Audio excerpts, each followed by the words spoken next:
was actually pretty surprising to me. So 3 vills on sheep, they gather 120 food a minute.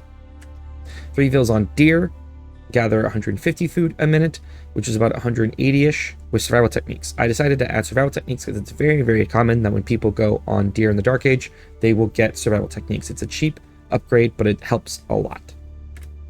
Then 3 vills on shoreline fish is 160 food per minute. I've actually, doing my coaching, learned that a lot of people don't realize you can actually gather shoreline fish with your vills. It's very, very fast. As you can see, between the amount of vills, if they're getting deer without survival techniques, they're greater. With survival techniques, it's worse. But that's why on maps in the ranked pool in the past that have shoreline fish near the TC, it's very worth it for vills to go and collect shoreline fish. 2 boats, on the other hand, which is the same as 3 vills in cost and production speed, they only gather shoreline fish at 80 food a minute.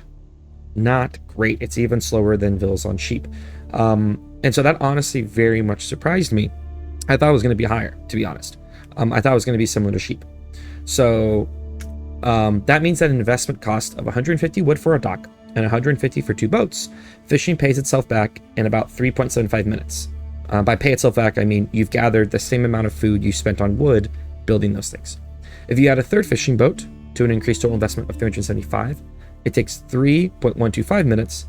After that, you're gaining profit. So you're getting extra resources that you invested.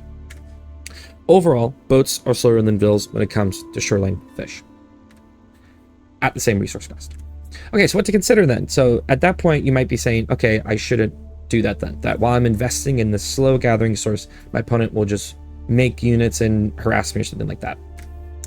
So the idea is like you shouldn't do it, right? Not exactly. You have to consider the dock like a TC. It can build workers, thus you're increasing your economic output.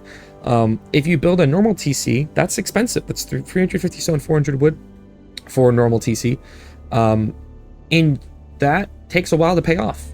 In fact, a big part of dropping a TC is that those resources take a while to earn back, but then you're scaling villagers at the same time, and you will pay that back and then get a lot out of it. But you have to survive that initial period where you did that big investment and you're spending extra food on more vills. This is the same concept, but this TC is much cheaper. It's only 150 wood. And that means you're instantly increasing your eco. So if you can survive that initial investment time, you're now getting extra eco that you can then use against your opponent. Another thing to consider is, I've had people say, oh, the shoreline fish is so good, I should just walk to it. On this map pool, not necessarily. Mostly because all the shoreline fish are in the middle of the map.